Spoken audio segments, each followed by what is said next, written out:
selalu berusaha menyimpan sesuatu yang bisa membawa manfaat, baik untuk dirinya, untuk anak cucunya, maupun untuk keluarganya, untuk masa kini dan masa depannya.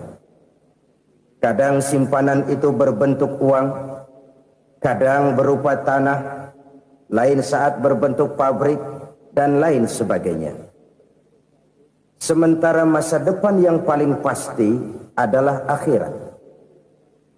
Jika untuk masa depan dunia kita rela memeras keringat, membanting tulang, pergi pagi dan pulang petang, menyimpan uang, menyimpan tanah, menyimpan pabrik, pernahkah kita merenung jika satu saat kiamat datang, kita dibangkitkan dari kubur masing-masing, berdiri di padang mahsyar untuk mempertanggungjawabkan seluruh kegiatan hidup kita di dunia ini, lalu kita akan menuju ke alam akhirat.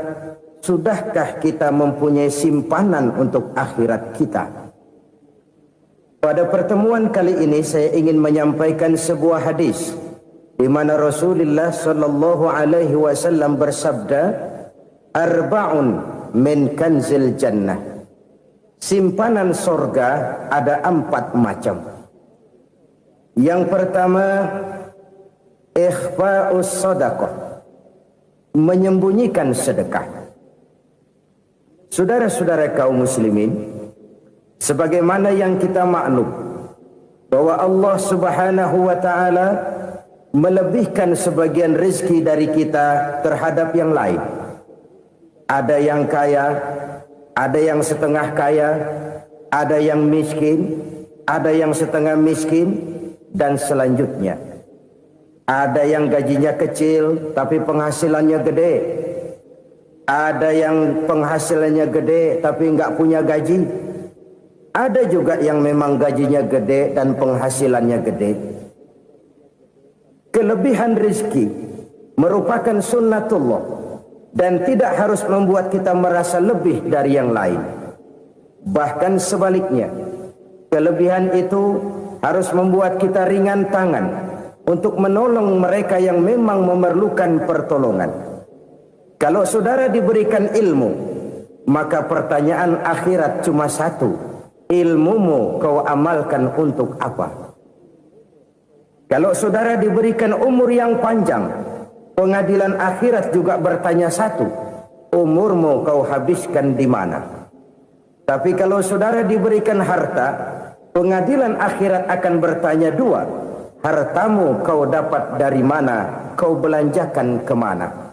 Dari mananya ditanya dan kemananya juga ditanya. Oleh karena kita akan dimintakan pertanggungan jawab, maka amanah yang bernama harta ini harus kita gunakan dengan sebaik-baiknya. Ada penggunaan yang merupakan kewajiban, itu zakat namanya. Ada penggunaan yang sewaktu-waktu, itu infak namanya. Ada yang lebih sewaktu-waktu lagi, dan itu sedekah namanya. Zakat dia terikat oleh haul dan nisab, oleh putaran batas waktu dan ukuran dari harta itu sendiri. Sedangkan infak terikat oleh situasi dan kondisi perekonomian seseorang. Sedangkan sedekah tidak terikat dengan apapun. Dalam kondisi seperti apapun kita bisa melakukan sedekah dengan yang terkecil sekalipun. Sampai-sampai Rasulullah sallallahu alaihi wasallam mengajarkan, la tahqiranna minal ma'rufi syai'an walau an talqa akhaka biwajhin talik. Atau ada hadis, tabassumuka fi wajhi akhika laka shadaqah. Senyumanmu kepada temanmu adalah sedekah. Jadi untuk melakukan sedekah tidak harus dalam berbentuk uang.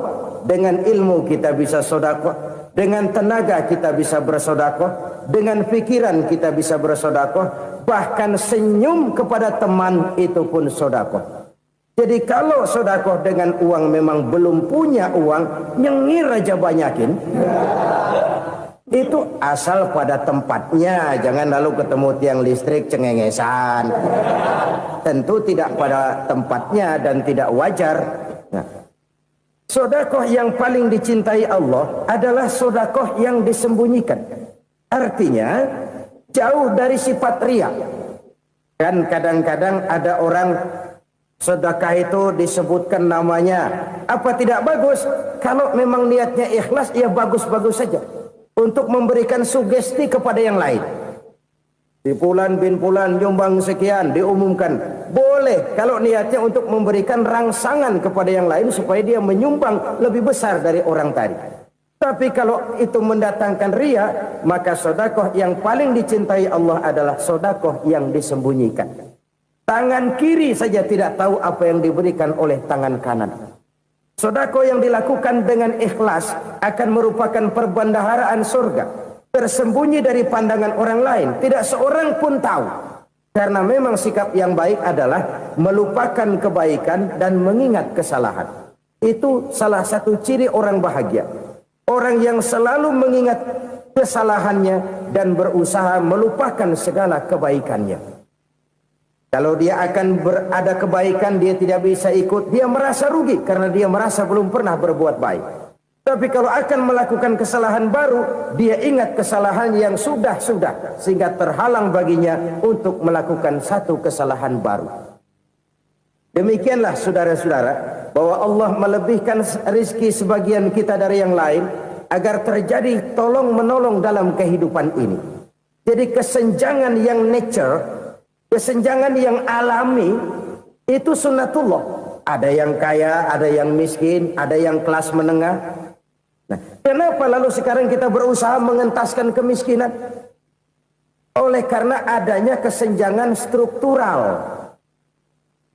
Kalau yang kaya bisa semakin kaya, kenapa yang miskin tidak bisa naik jadi ikut sedikit kaya? Sebab pada dasarnya Islam adalah agama yang sejak turunnya sudah berupaya memerangi kemiskinan. Bahkan dikatakan kemiskinan itu mendekatkan kepada kekufuran. Orang kalau miskin udah dekat banget sama kafir. Gampang menjadi kafir. Berapa banyak saudara-saudara kita yang oleh karena soal perut, oleh karena soal materi, terpaksa meninggalkan dan menanggalkan akidahnya. Menjual petunjuk yang diberikan Allah dengan kesenangan dunia yang cuma sebentar ini. Na'udzubillah, thumma na'udzubillah. Jadi makin kita sembunyikan satu sedekah, semakin banyak perbendaharaan kita di surga. Sedekah yang paling dicintai Allah adalah sedekah yang disembunyikan. Malahan ada seorang sufi, dia punya kebiasaan kalau pergi sholat Jumat dia bawa uang, itu uang dia taruh di bawah tikar masjid. Dia niat sedekah kepada siapa saja yang nemuin itu duit. Maksudnya apa? Supaya yang nemuin nggak tahu siapa yang punya duit. Demikian dia saking ingin menyembunyikan sedekahnya. Karena sifat riya itu bisa memakan amal kita sendiri. Riya itu termasuk menyebut-nyebut kebaikan kita. Orang yang suka nepuk dada, sedikit-sedikit ngitungnya kalau nggak gua. Tuh kalau nggak gua tuh. Tuh yang belas itu kalau nggak gua, kalau nggak gua. Iya kalau nggak lu kenapa emang? Orang yang suka menepuk jasad. Tuh, biasanya memang begitu saudara-saudara. Kalau perang lagi berkecamuk, orang nggak sempat ngaku jadi pahlawan. Tapi begitu perang selesai, yang kagak kenal bedil ngaku pahlawan, mas. Itu sesuatu yang biasa. Oleh karenanya, orang-orang yang ikhlas dalam bersedekah, disembunyikannya sedekah itu, Allah cinta betul. Malahan ada hadis memberikan jaminan, inna shadaqatal mar'il muslimi tazidu fil umri wa tadfa'u mitatas su'i. Sesungguhnya sedekahnya seorang mukmin tazidu fil umri, bisa menambah umur panjang. Wa tadfa'u mitatas su'i, dan menyelamatkan manusia dari mati secara su'ul khatimah. Jadi siapa yang kepengen panjang umur, banyaklah sedekah. Yang bosan hidup, pelit terus. Sedekah menambah panjang umur dan menyelamatkan manusia dari mati secara su'ul khatimah. Pak, katanya umur itu nggak bisa ditambah, nggak bisa dikurangin. Kapan? Kalau ajal sudah datang. Wa idza jaa ajaluhum la yastakhiruna sa'atan wa la yastakdimun. Kalau ajal datang tidak bisa dimajukan, tidak bisa dimundurkan. Itu kalau ajal sudah datang. Tidak bisa lagi umur ditambah dikurangi, sudah datang. Tapi kalau belum datang, itu kan haknya Allah. Mau ditambah, mau dikurangi, hak prerogatif Allah. Sebagai pencipta manusia, Allah maha kuasa dan maha mampu. Sedekah ini menambah panjang umur dan menyelamatkan manusia dari mati secara su'ul khatimah. Orang mati kan sama ya, kondisinya mati, nggak nafas. Tapi hakikat mati kan lain-lain. Ada yang mati itu husnul khatimah, baik akhirnya. Misalnya lagi ngaji mati, lagi sholat mati, lagi sedekah mati. Ini yang dinamakan dengan husnul khatimah, baik di akhirnya. Sebaliknya ada yang su'ul khatimah, jelek di akhirnya. Ini yang jadi catatan akhir. Lagi nyekek botol, mampus. Lagi banting kartu, modar. Su'ul khatimah, jelek pada akhirnya. Sedekah menyelamatkan manusia dari mati secara su'ul khatimah. Dan kita semua kepengen mendapat husnul khatimah, jauh dari su'ul khatimah. Oleh sebab itu yang bisa menyelamatkan kita dari penyakit itu antara lain adalah sedekah yang disembunyikan. Yang dikerjakan dengan ikhlas karena Allah. Tidak karena kepengen dipuji orang, tidak karena ingin dikatakan orang pemurah, sebab orang dermawan itu orang yang memberi tanpa harus diminta. Kalau masih harus diminta, ya belum dermawan namanya, masih harus diminta. Kalau nggak diminta ya tulus, lolos, polos. Saudara-saudara kaum muslimin rahimakumullah. Harta adalah amanat dan akan kita pertanggungjawabkan. Allah melebihkan rizki sebagian kita dari yang lain agar kita saling tolong menolong, bantu membantu. Nabi janjikan siapa yang meringankan beban saudaranya muslim di dunia, Allah akan meringankan bebannya di akhirat nanti. Sebuah jaminan dari baginda Nabi. Si orang yang kita bantu barangkali tidak bisa membalas, Allah yang akan membalas lewat jalan lain yang tidak pernah kita sangka-sangka. Ada orang tanya, Pak, ini ada orang nyumbang masjid sambil marah-marah, bagaimana? Saya bilang sumbangannya aja ambil, marahnya jangan. Marahnya jangan diambil, itu urusan dia. Saudara-saudara kaum muslimin rahimakumullah. Umat Islam ini kan umat yang punya potensi besar. Kadang kita merenung, kenapa kadang-kadang pembangunan masjid kok lambat sekali? Kalau hotel hari ini peletakan pertama, bulan depan peresmian. Supermarket hari ini peletakan batu pertama, minggu depan peresmian. Tapi kalau sudah yang namanya masjid, kadang-kadang peletakan batu pertama sekaligus jadi batu terakhir. 3 tahun, 4 tahun, campur nebar jalak di jalanan, duit dijaring kayak ikan sepat. Apa tidak ada orang Islam yang kaya? Banyak. Apa tidak ada pengusaha muslim yang jadi konglomerat? Ada. Lalu yang belum banyak itu yang komit terhadap nilai-nilai agamanya. Akhirnya kita jatuh jadi umat yang lemah.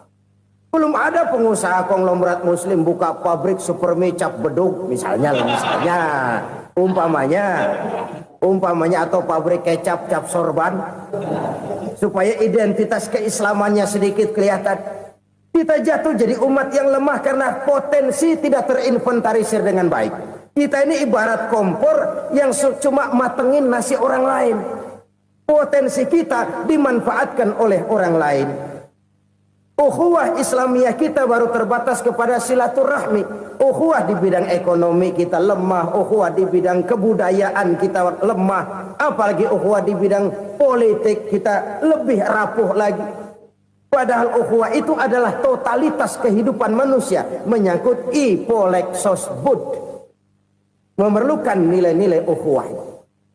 Jadi oleh karena itu mari kita menyadari di dalam harta kita, walaupun kita yang cari, pergi pagi, pulang sore, peras keringat, banting tulang, di sana ada harta anak yatim.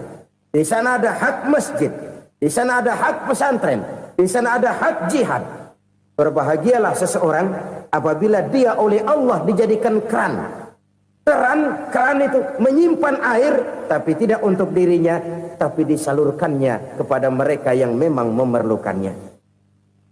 Saudara-saudara kaum muslimin rahimakumullah, ini yang pertama. Jadi perbendaharaan surga adalah menyembunyikan sedekah.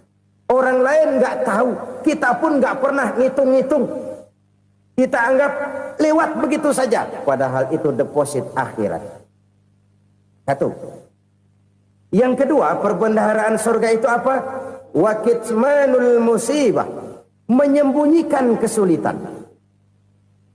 Kadang orang takut menghadapi kesulitan. Tapi makin kita merenung, hidup ini kan sebenarnya urusan. Takut sama urusan, ya jangan hidup. Tandanya orang hidup itu kalau punya urusan. Urusan merupakan problem. Problem sering menimbulkan kesulitan.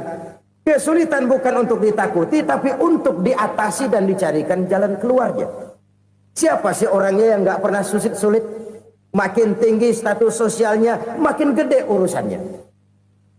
Makin tinggi kualitas imannya, makin berat tingkat kesulitannya. Cuma memang yang namanya enak itu seperti pelangi. Biang lala itu nggak pernah di atas kepala kita, di atas kepala orang melulu. Lu sih enak lu, kata kita. Dia juga bilang, yang enak kan lu. Pelangi itu nggak pernah di atas kepala kita. Kata tukang beca, aduh enak ya naik Mercy. Kata tukang beca, apa yang di dalam mobil Mercy? Aduh enak bener tukang beca, di jok ngeringkuk ngorok pulas bener. Saya kamar pakai AC sejuk, tempat tidur sutra empuk, alga spring bed, gula kulik nggak bisa pulas kalau belum minum Valium, belum tidur. Enak bener tukang beca, di jok ngorok nggak tahu wetan kulon. Si tukang beca bilang yang di Mercy enak, yang di Mercy bilang tukang beca enak. Inilah enak. Nggak pernah di atas kepala kita, di atas kepala orang lain melulu enak itu. Nah, saudara-saudara, yang merupakan perbendaharaan surga itu orang yang bisa menyembunyikan kesulitan, baik pribadi ataupun rumah tangga. Nih terutama rumah tangga yang jadi soalnya. Kadang-kadang kita ini kalau senang, sebaliknya kalau senang kita diam, kalem aja, cuek.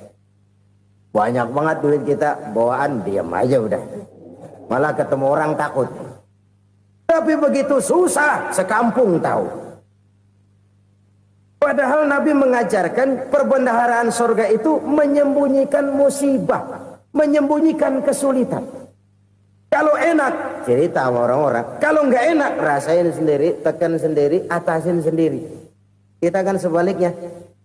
Senang kita diam. Asal lagi susah, paling tidak kita nyari teman buat cerita kesusahan. Siapa orangnya yang nggak pernah susah? Cuma soalnya bagaimana kita mengatasi kesusahan itu sendiri. Begitu juga misalnya kalau orang sudah berumah tangga, itu orang tuanya harus menjadi tempat dia cerita yang enak-enak saja. Yang nggak enak rasain berdua, selesaikan berdua, atasin berdua. Jangan dibalik. Asal senang diam, giliran susah saja. Maknya laporan. Terbalik. Bisa menjaga security informasi. Maka nama bayam keluar diam. Malah seluitan. Enak amat lu makan daging ayam. Security informasi. Saudara-saudara kaum muslimin rahimakumullah. Ujian yang terberat itu yang pernah diberikan kepada para nabi, para rasul, para aulia, para ulama. Makin tinggi keimanan, makin berat bentuk kesulitan. Ayo saya kemukakan satu contoh saja. Ada seorang nabi yang kaya, nabi kaya, namanya Nabi Ayub.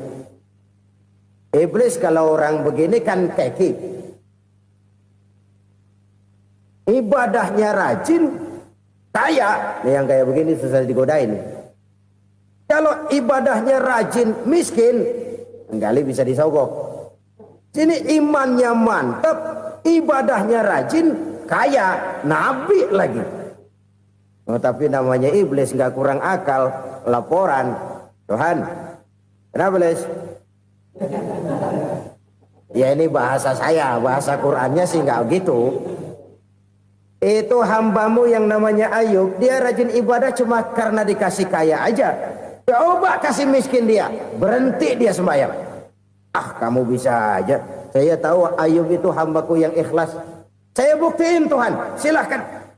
Dibuktiinlah, iblis turun ke alam ini. Yang mula-mula dia lakukan, dia rusak sawah ladang Nabi Ayub. Dia binasakan binatang ternak Nabi Ayub. Sehingga dalam waktu singkat, jatuhlah Nabi Ayub dari orang paling kaya jadi orang paling miskin. Beliau masih ibadah di mihrab dalam masjid. Datang iblis. Saudara Ayub, ya, lagi ngapain? Ibadah.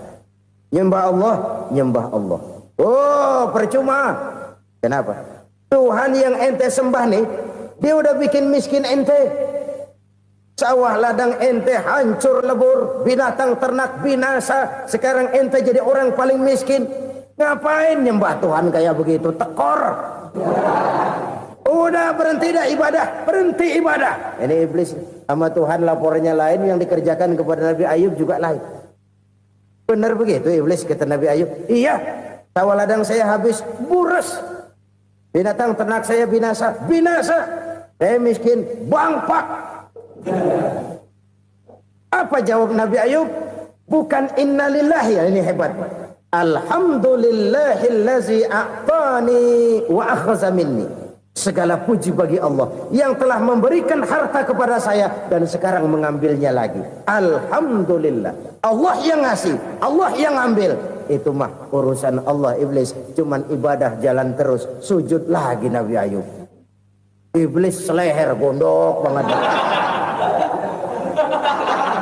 Dasar Nabi nggak mempan dia apa-apain.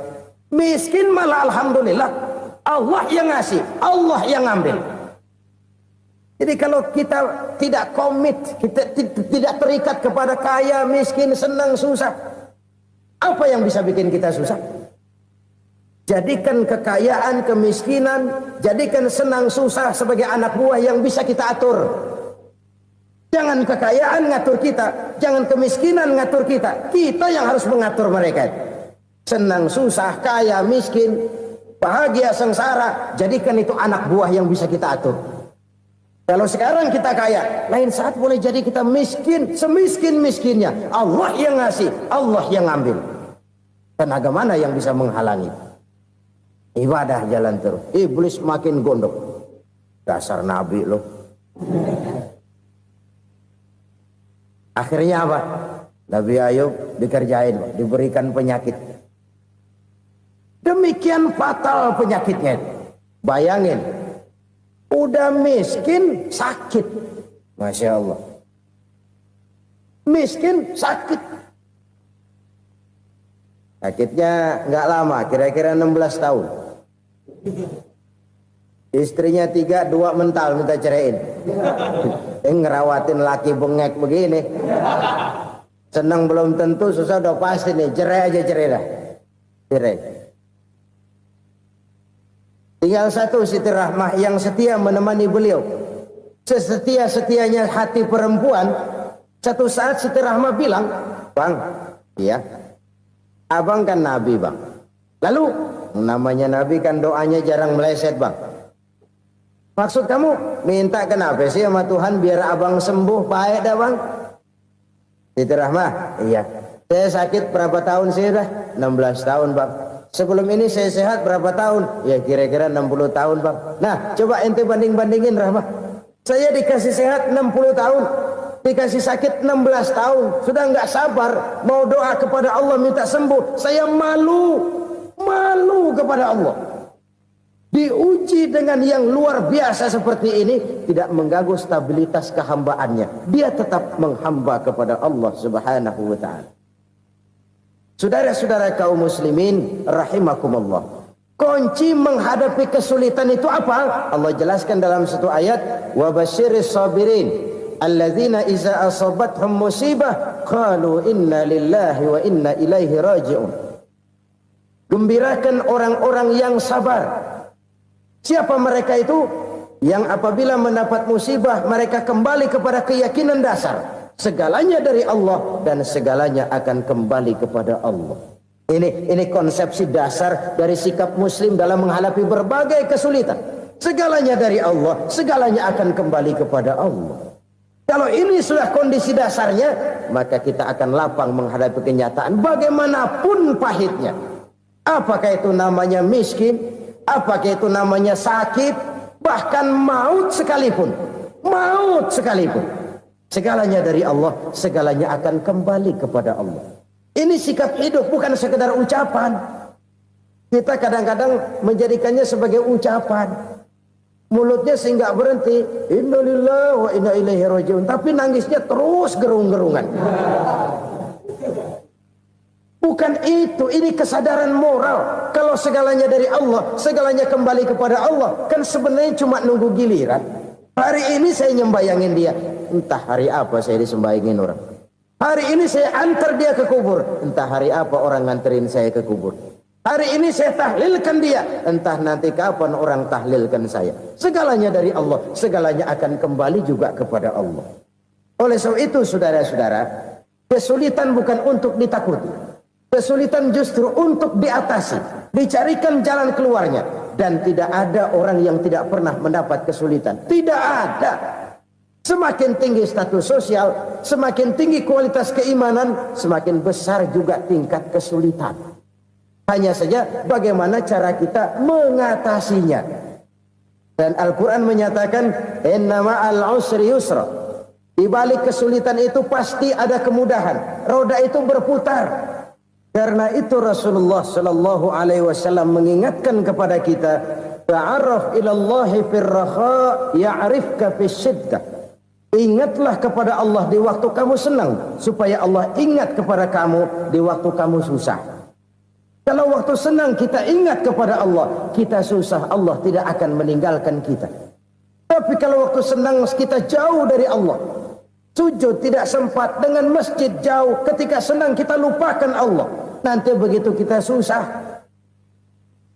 Allah lupakan kita. Dan itu menyakitkan. Oleh karena itu orang-orang tua kita dulu bilang, kalau lagi sehat ingat-ingat lu bakal sakit nanti. Kalau lagi kaya ingat-ingat satu saat kita bakal jatuh miskin. Bahkan kalau lagi muda ingat-ingat kita bakal tua. Dan yang terpenting kalau lagi hidup ingat-ingat kita bakal mati. Saudara-saudara kaum muslimin rahimakumullah. Jadi yang kedua yang merupakan perbendaharaan surga, menyembunyikan musibah. Saudara-saudara kaum muslimin rahimakumullah. Hal ketiga yang merupakan perbendaharaan surga adalah wasilatur rahmi. Orang yang suka bersilaturahmi. Sebagaimana yang kita maklum bahwa manusia adalah makhluk yang disebut zon politika. Makhluk sosial yang tidak mungkin hidup sendiri-sendiri. Betapa dan siapapun kita memerlukan orang lain.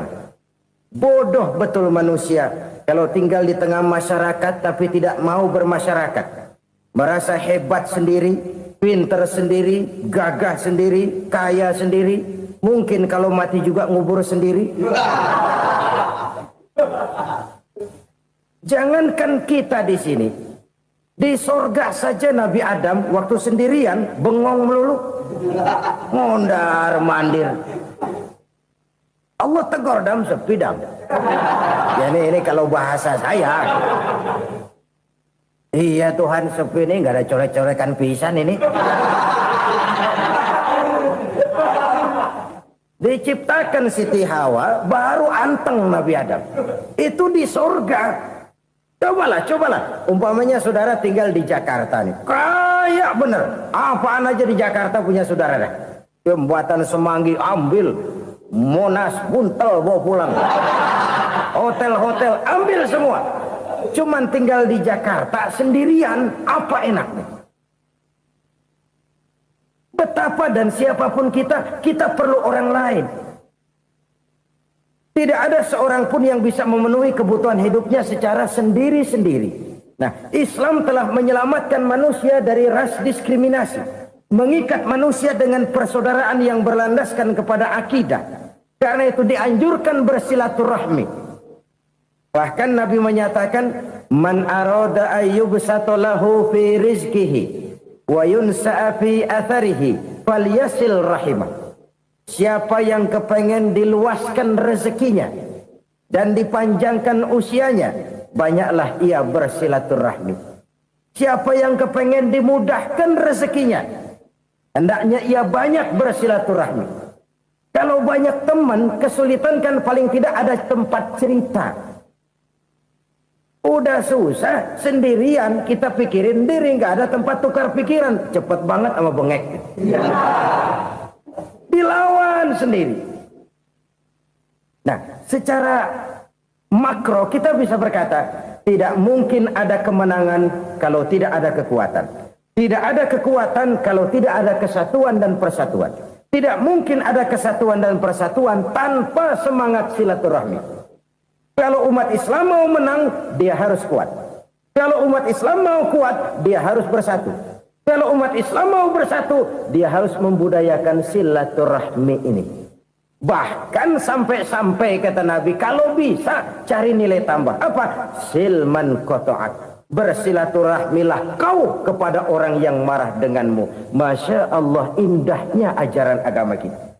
Orang yang marah pun kepada kita, kata Nabi, kalau bisa bersilaturahmilah kepadanya, kepada orang yang marah itu. Di situ nilai tambah.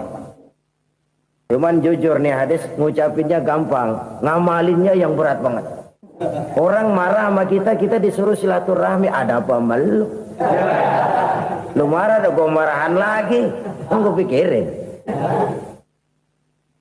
Saudara-saudara kaum muslimin rahimakumullah. Tapi ini yang diajarkan, bahkan ini yang dicontohkan oleh baginda Rasul.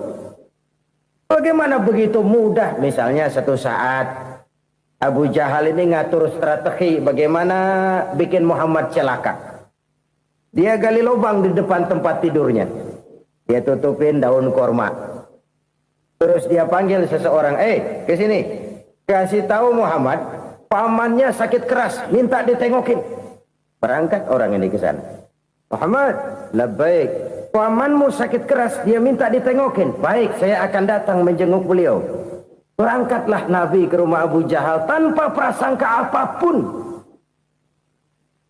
Abu Jahal udah pasang setil, selimut 3 rangkap setengah dipakai. Persis kayak orang meriang. Tapi sembari ngintip dari balik selimut. Begitu Muhammad buka pintu, nah masuk perangkap nih. Muhammad jalan menuju tempat pembaringan. Makin lama makin dekat, makin lama makin dekat. Makin dekat ke lubang yang dipasang oleh Abu Jahal itu. Dalam hati Abu Jahal, terus dah jatuh, mampus dah lo ini. Mampus lo hari ini nih. Apa yang terjadi? Malaikat Jibril datang. Muhammad, pamanmu cuma pura-pura sakit. Di depan tempat tidurnya ada lubang perangkap supaya kamu jatuh ke situ. Sudah, kamu pulang. Balik kanan Nabi. Sudah hampir jatuh ke lubang, balik kanan, pulang. Bayangin kecewanya Abu Jahal. Muhammad dikit lagi, Muhammad dikit lagi. Enggak paman, saya pulang aja. Emosi bangun dari tempat tidur, enggak sadar kalau lagi pura-pura sakit. Lompat ngejar Nabi, dia lupa dengan lubang yang dia gali. Usrak, nyemplung sendiri ke dalam lubang.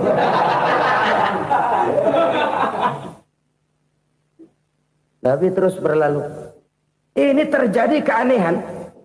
Jatuh ke lubang yang dia gali itu sebenarnya nggak terlalu dalam ya, antara 3-4 meteran lah. Tolong saya jatuh ke lubang ini. Datanglah pelayan-pelayannya itu. Angkat saya dari sini. Oh, yang ngulurin tambang. Satu gulung, belum juga nyampe itu tambang. Kurang, beli lagi ke warung. Sambung, ulur lagi, nggak juga bisa sampai. Wah, ini kerjaan Muhammad ini. Tolong, siapa salah seorang kamu ke rumah Muhammad, kasih tahu encangnya kecebur. Minta ditolongin. Sampaikan kepada Rasul. Kenapa? Pamanmu jatuh ke lubang, Muhammad minta tolong diangkatin. Tambang udah nyambung-nyambung nggak nyampe juga. Ya, nanti saya datang, saya tolong. Coba. Nyata-nyata orang berniat jahat mau mencelakakan dia. Datang dia menolong. Ini yang disebut air tuba dibalas air susu ya ini. Bukan sebaliknya. Air tuba dibalas air susu.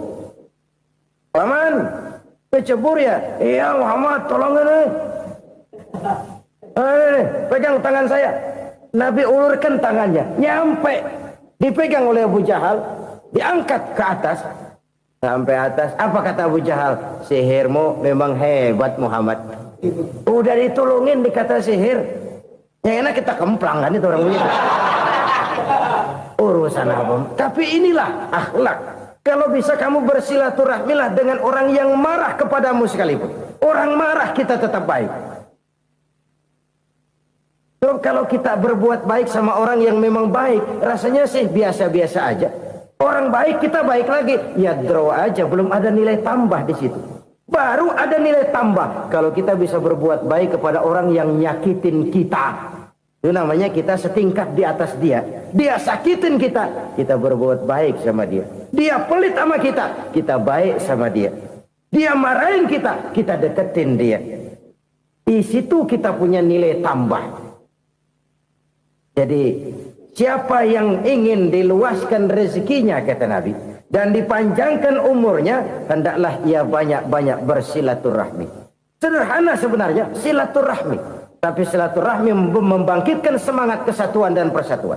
Kesatuan dan persatuan melahirkan kekuatan. Dalam matematika, 1 ditambah 1 pasti 2. Tapi di tengah masyarakat, 1 orang takut ditambah 1 orang takut, hasilnya jadi 2 orang setengah berani. Kenapa setengah berani? Karena udah berdua. Tadi pan takut sendirian. Kalau dia kumpul turu-turu takutlah jadi berani. Kita yang lemah, kita yang tidak berdaya, kita yang miskin, kalau mau kompak bersatu, apa yang nggak bisa kita kerjain? Apalagi tinggal di kota besar, pilihan cuma 2, bertahan atau minggir. Bertahan atau minggir. Untuk bisa bertahan harus mampu bersaing. Untuk mampu bersaing harus punya keahlian. Keahlian harus ditunjang dengan pendidikan. Ditambah oleh kekompakan sebagai umat. Udah miskin mencar mulu, orang injek kita. Orang nggak pandang urusan apa yang malu.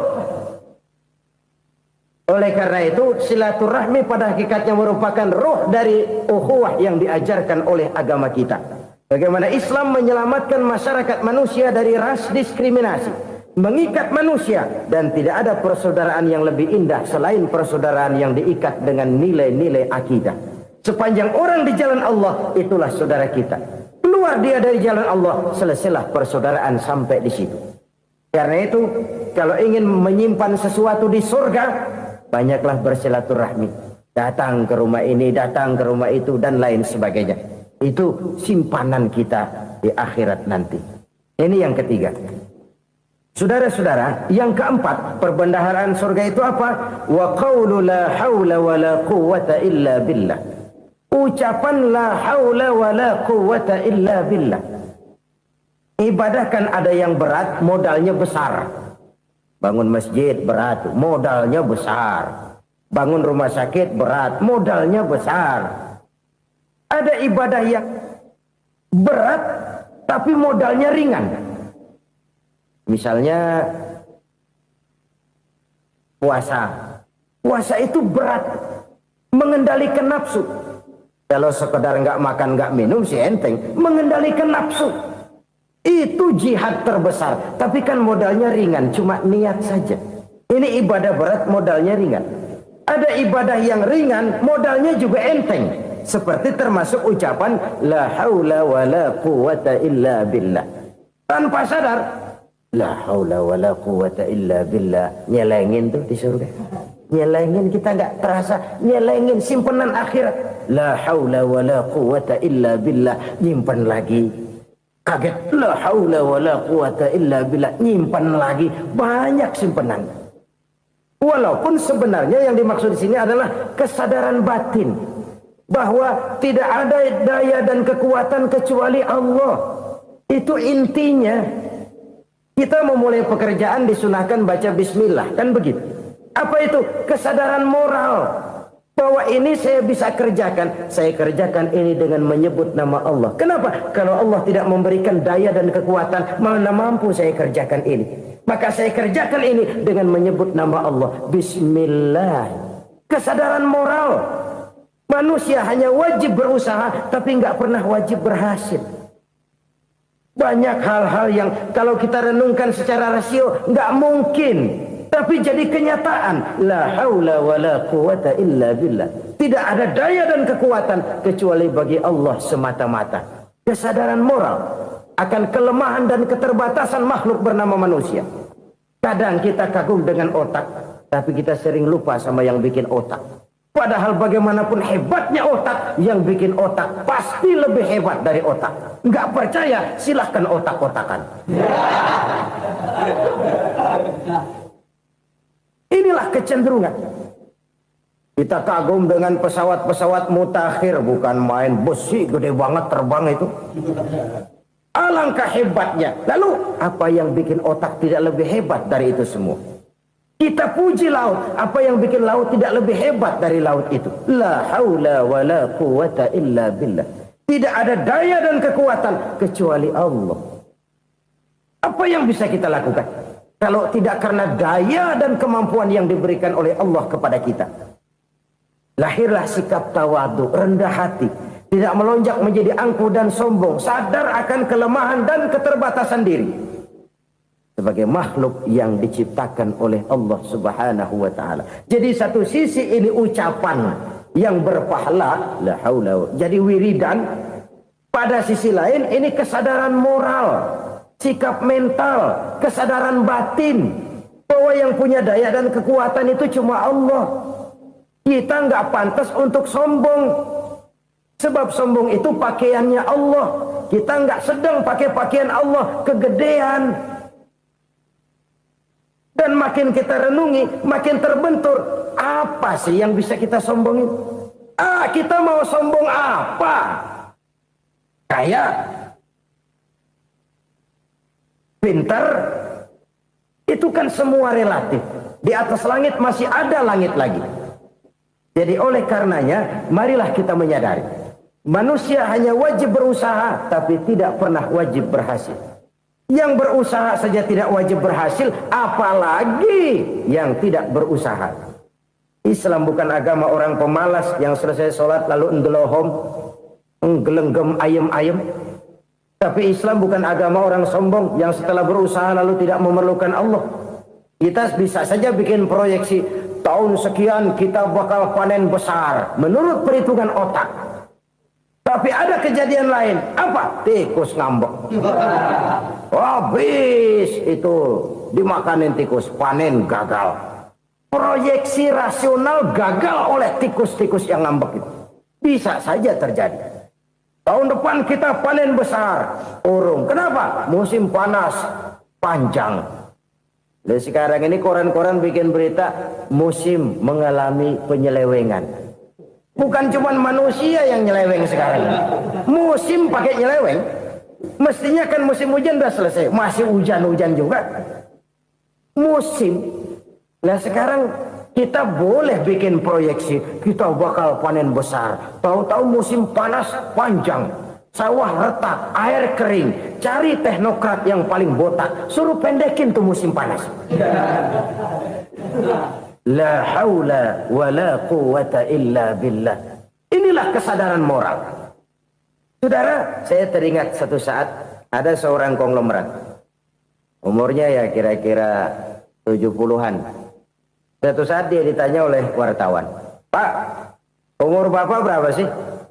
"Ya paling 10 tahun." 10 tahun? 10 tahun? Anak Bapak berapa orang? Satu saja? Satu. Harta Bapak berapa? Ya paling-paling bangsa 7 juta kali. 7 juta? Iya.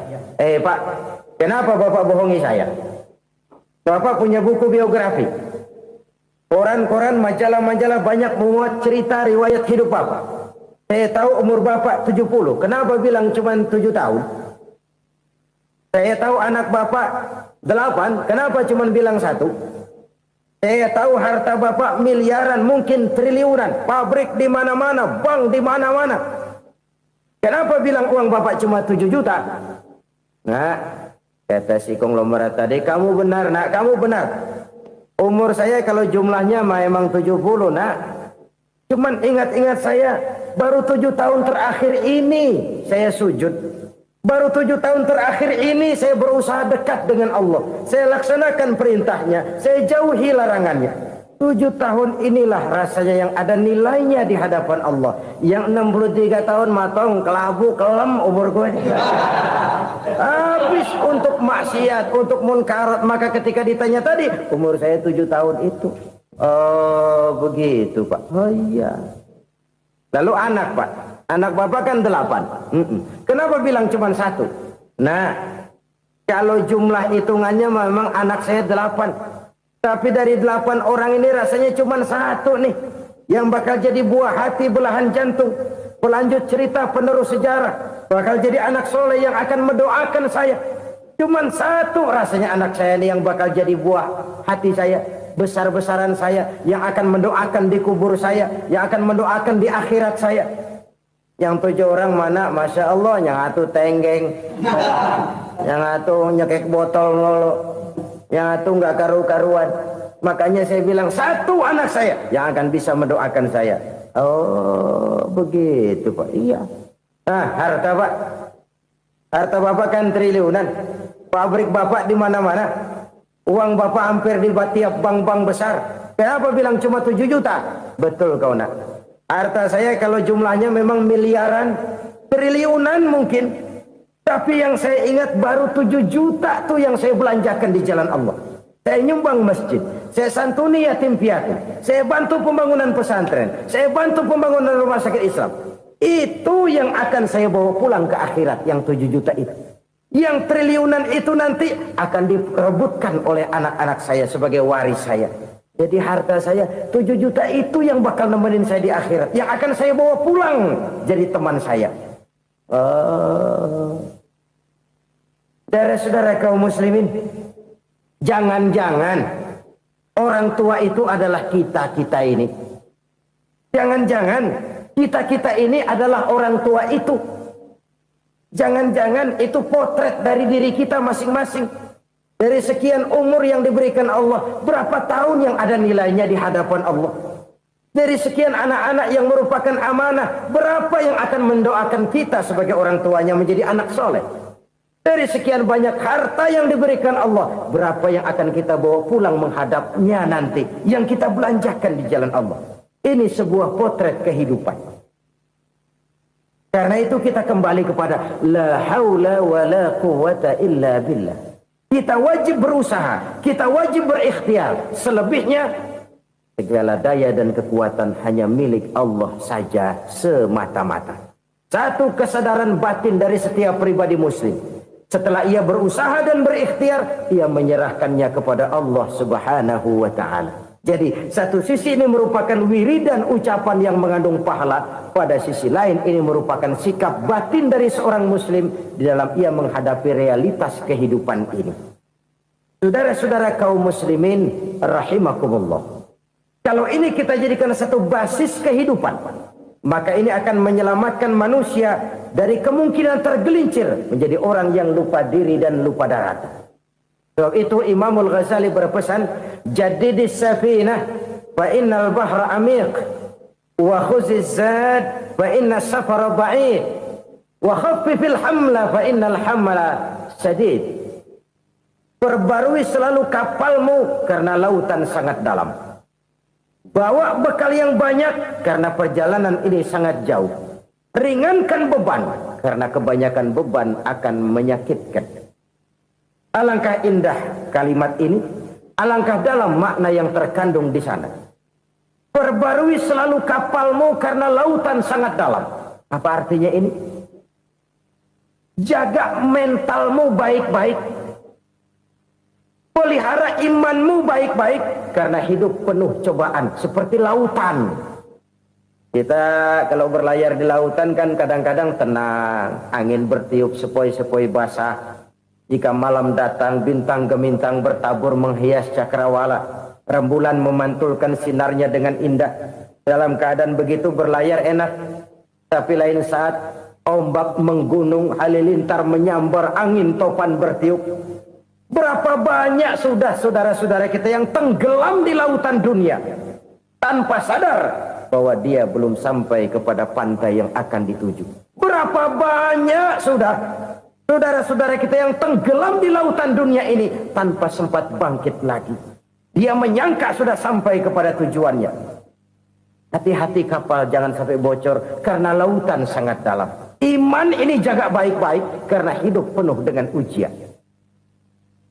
Wa khuzizat fa inna safar ba'id. Bawa bekal yang banyak karena perjalanan sangat jauh. Saudara mau ke Bandung, bawa duit. Saudara mau ke Surabaya, banyakan lagi duitnya. Saudara mau ke Mekah, gepokan, iketan tuh duit nggak lembaran lagi.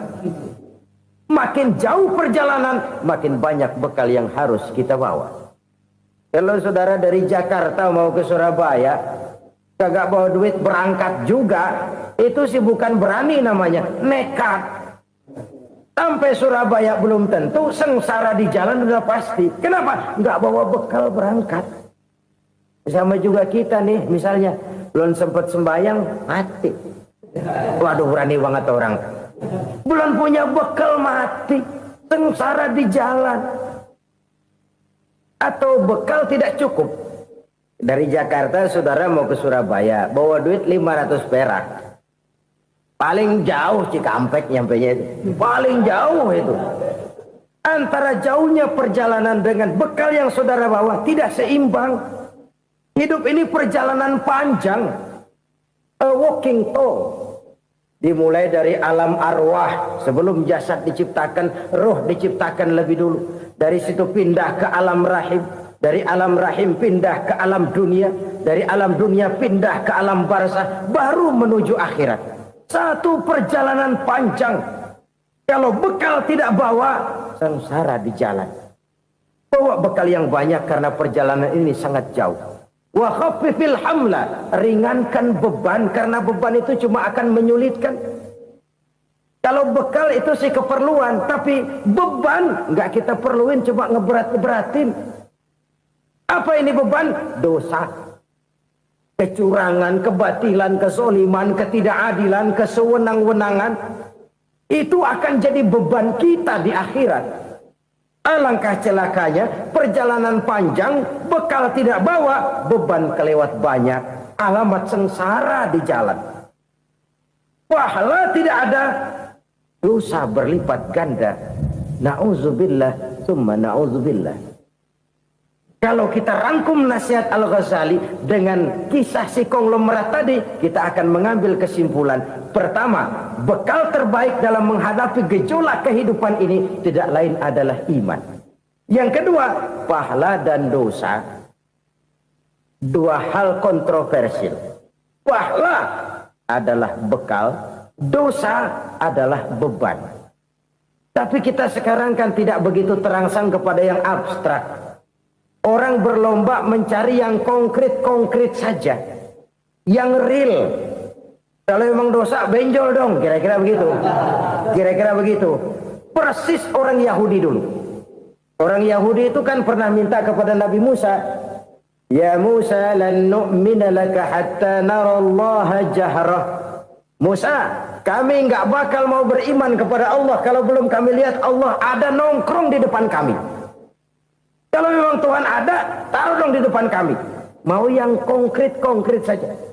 Kalau memang dosa, benjol dong. Kalau memang pahala, berasa dong. Orang terangsang kepada yang real, yang konkret-konkret saja. Karena itu, untuk mengejar dosa, orang mau bayar. Tapi untuk mengejar pahala, walaupun tidak bayar, orang segan. Ini yang dikatakan oleh Nabi, kamu mengharapkan ke surga, tapi kamu berat melaksanakan sesuatu yang bisa membawa kamu ke surga. Kamu ingin jauh dari neraka, tapi tiap saat kamu lakukan perbuatan-perbuatan yang justru menjerumuskan kamu ke neraka. Idda'aitum an-najata minan nar wa ramaitum fiha anfusakum. Kamu ingin selamat dari neraka, tapi kamu lemparkan diri kamu ke neraka. Kamu ingin masuk surga, tapi berat sekali kamu melakukan perbuatan-perbuatan yang bisa menyampaikan kamu di surga. Saudara-saudara kaum muslimin rahimakumullah. Jadi hal keempat yang merupakan perbendaharaan surga adalah la haula wa la quwwata illa billah. Satu sisi ini merupakan ucapan yang memperberat timbangan akhirat. Pada sisi lain ini merupakan sikap hidup seorang muslim. Kesadaran batin yang sangat dalam bahwa tidak ada daya dan kekuatan kecuali Allah. Dan itu kita simbolkan pada saat memulai pekerjaan dengan Bismillah. Dengan menyebut nama Allah. Satu kesadaran moral. Saya hanya bisa melakukan ini karena diberikan daya dan kekuatan oleh Allah. Lahirlah sikap tawadu, rendah hati, tidak melonjak menjadi angkuh dan sombong. Saudara-saudara, sampai sini dulu jumpa kita kali ini. Semoga 4 perbendaharaan surga ini dapat kita lakukan, yang kelak akan merupakan bekal kita di kemudian hari nanti. Amin ya rabbal alamin. Bapak-bapak, ibu-ibu, saudara-saudara kaum muslimin rahimakumullah. Di dalam kehidupan kita sebagai seorang muslim, minimal 5 kali dalam sehari semalam kita mendengar seruan untuk mendirikan solat yang disebut azan. Ada kalimat menarik di dalam kalimat azan itu, yakni seruan hayya 'alal falah, marilah menuju kepada keberuntungan, marilah meraih kemenangan. Seruan ini adalah kecenderungan dari setiap manusia, apapun warna kulitnya. Artinya, setiap orang dalam hidup selalu ingin meraih dan mencari kemenangan. Kemenangan akan melahirkan kepuasan batin, dan kepuasan batin memberikan kebahagiaan. Sedangkan kekalahan melahirkan penderitaan batin, dan penderitaan batin menjerumuskan seseorang di dalam berbagai bentuk kerugian. Jikalau inilah seruan azan, maka masalahnya ialah apa yang menyebabkan kita meraih kemenangan. Al-Quranul Karim memberikan tuntunan dan ajaran kepada kita bahwa orang-orang yang memperoleh kemenangan itu tidak lain adalah orang-orang yang bertakwa. Hanyalah mereka yang bertakwa kepada Allah Subhanahu wa ta'ala pada akhirnya akan tampil sebagai pemenang. Lalu siapa orang yang bertakwa itu? Dijelaskan dalam awal-awal Al-Baqarah, orang yang bertakwa yang akan meraih kemenangan. Pertama, allazina yu'minuna bil ghaib, yaitu orang-orang yang beriman kepada yang gaib. Percaya bahwa ada alam yang gaib, alam yang abstrak, alam yang tidak bisa dijangkau oleh salah satu daripada panca indera kita. Mereka percaya dan beriman kepada adanya malaikat, beriman kepada adanya iblis dan jin, beriman kepada adanya alam kubur, beriman kepada adanya alam mahsyar, beriman kepada adanya alam akhirat, beriman kepada adanya surga dan neraka.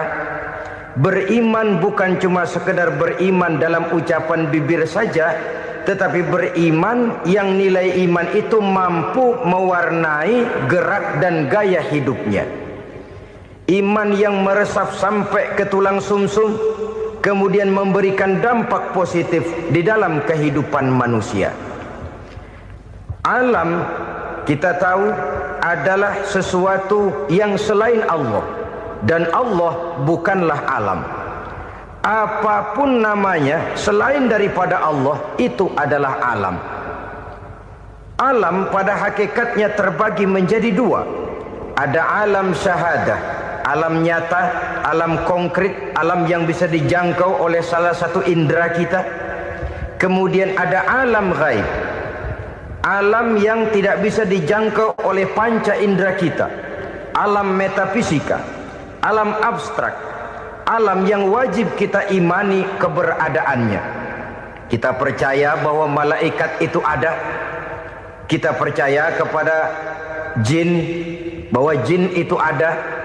Kita percaya kepada adanya iblis dan setan. Bukan percaya kepada iblis dan setannya, percaya bahwa iblis dan setan itu ada. Itu termasuk salah satu daripada sifat orang yang bertakwa kepada Allah.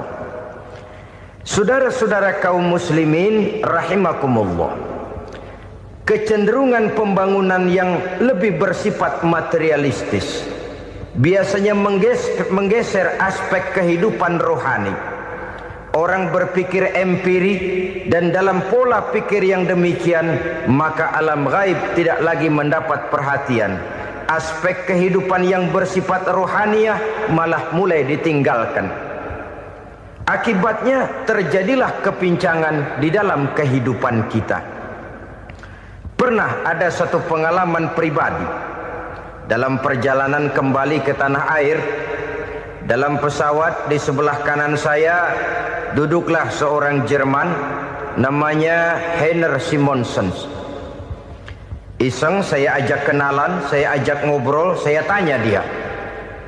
Saya bilang, Mas Heiner ini, kalau pesawat yang kita tumpangi ini jatuh ke bawah, kira-kira apa yang bakal terjadi, Mas? Dia bilang, kita semua akan mati. Begitu? Iya. Oke. Apa itu mati? Tanya saya. Dia bilang, untuk tahu apa itu mati, kita harus tahu lebih dahulu apa itu hidup. Saya pikir nih bule bisa ngomong juga. Baiklah kata saya. Apa hidup menurut Anda itu? Oh, hidup itu dia bilang, kalau seluruh anggota badan kita bekerja secara normal, paru-paru memompa darah secara normal, jantung berdetak secara normal, sel-sel tubuh bekerja secara fit, dan organisme tubuh hanya mau bekerja secara normal, dia bilang, kalau kita memberi makan yang cukup, menu yang teratur, dan gizi yang lengkap. Saya bilang, kesimpulannya apa, Ner? Dia jawab, hidup adalah dari tangan ke mulut. Life is from the hand to the mouth, kata dia. Hidup adalah dari tangan ke mulut. Jadi masalah hidup tidak lebih daripada masalah isi perut. Orang pergi pagi, pulang sore, peras keringat, banting tulang, perut yang dibelain. Saya bilang, you are wrong. Sampean salah, Ner. Kamu orang Islam bukan? Bukan. Pantas. Kenapa saya salah? Dia bilang, ya jelas salah. Salahnya di mana? Kamu ini manusia. Kalau hidup cuma dari tangan ke mulut, saya bilang, kambing di kampung saya juga begitu pikirannya, Ner. Itu kambing di kampung saya, asal perutnya kenyang, sudah hidup dia. Perkara besok bagaimana, lusa prospeknya macam mana, bulan depan ada apa, kambing nggak pernah mikir. Di kampung saya kambing juga pikirannya begitu. Kamu Kristen ya? Tadinya. Loh kok tadinya, lalu apa sekarang kamu ini? Dia bilang, sekarang saya netral. Saya tidak beragama, tapi saya percaya kepada Tuhan sebagai pencipta alam.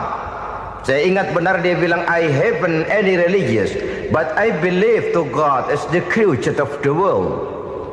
Kenapa bisa netral begitu, Ner? Habis saya bingung katanya.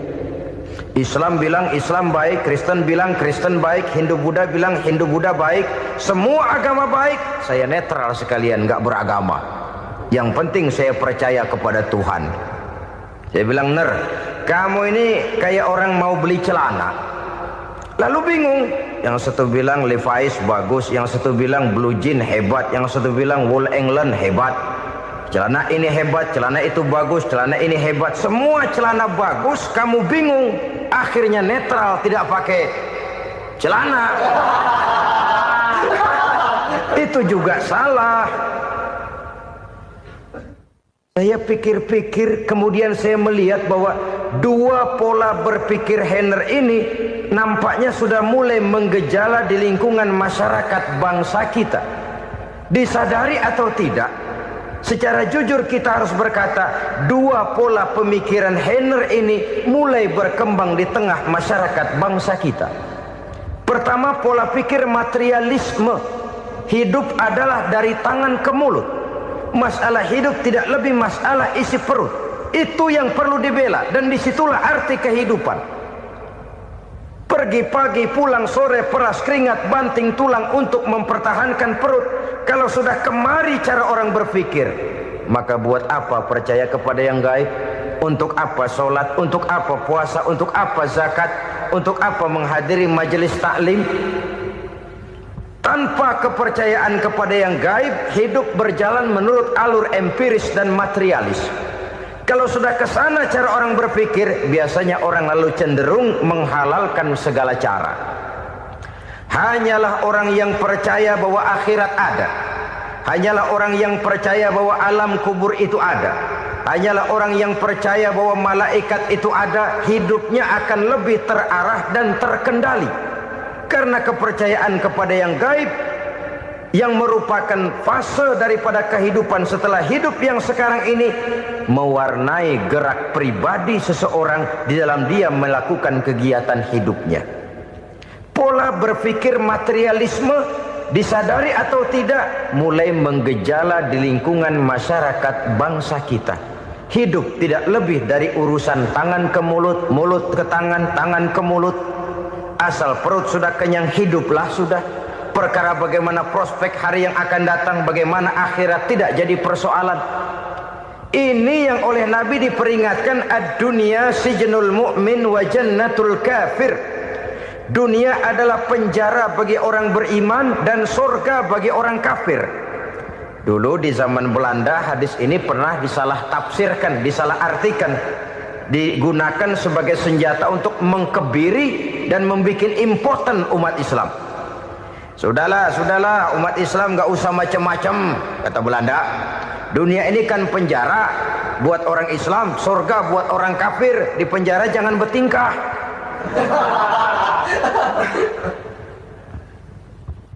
Pengertiannya tidak begitu. Dunia adalah penjara bagi orang mukmin. Artinya dalam kehidupan dunia seorang mukmin tidak bebas memperturutkan hawa nafsunya. Di penjara hawa nafsunya itu. Sebaliknya surga bagi orang-orang kafir. Buat orang kafir surgalah dunia ini. Mereka bebas memperturutkan hawa nafsunya, dilarang tidak terlarang, dicegah pun tidak tercegah. Mereka hidup menurut alur bisikan nafsu mereka sendiri. Kemudian bila ajal datang, maut merenggut nyawa, selesailah surganya sampai di situ. Maka bagi orang-orang yang tidak percaya kepada adanya akhirat, kepada adanya alam gaib, surganya sebatas umurnya. Sekali lagi, surganya sebatas umurnya. Bila umur selesai, ajal pun datang merenggut nyawa, selesailah sudah surganya sampai di situ. Alangkah pendeknya perjalanan orang-orang yang tidak percaya kepada alam gaib ini. Bagi kita mukmin, jikalau kita mampu memenjarakan hawa nafsu, kita bisa bahagia di dunia ini. Dan Islam memang tidak menyuruh kita sengsara di dunia. Raih dunia, kejar dunia, gapai dunia sebagai alat untuk mencapai kebahagiaan di akhirat nanti. Hidup adalah satu perjalanan panjang yang terbentang sejak kita terlahir dari alam rahim sampai kepada alam akhirat nanti. Andai kata kita gagal meraih kebahagiaan di dunia, toh kita masih punya akhirat. Tapi jangan jadi dalil yang melemahkan semangat. Biarin dah kita di dunia kebelangsak, yang penting akhirat. Akhirnya dunia benar-benar kebelangsak. Bagaimana dunia ini bisa kita raih, dan bagaimana meraih dunia untuk menunjang kepentingan akhirat nanti. Yang kedua dari pikiran Heiner yang saya lihat menggejala di lingkungan masyarakat bangsa kita, timbulnya manusia-manusia netral. Seolah-olah Tuhan yes, agama no. Sama Tuhan percaya, agama ogah. Tuhan ngangguk, giliran agama godeng. Padahal hampir dalam setiap ayat dalam Quran, kata-kata amanu biasanya bergandeng dengan wa amilus shalihat. iman dan amal soleh. Ini sebagai isyarat Tuhan dan agama jangan pernah dipisah-pisah. Apabila kita bertuhan, maka kita harus beragama. Apabila kita beragama, maka agama itu harus bersumberkan dari Tuhan yang kita imani itu. Tidak mungkin kita pisah, Tuhan yes, agama no. Sama Tuhan percaya tapi agama bikin sendiri. Sembayangnya cukup bengong 2 jam madep ngulon.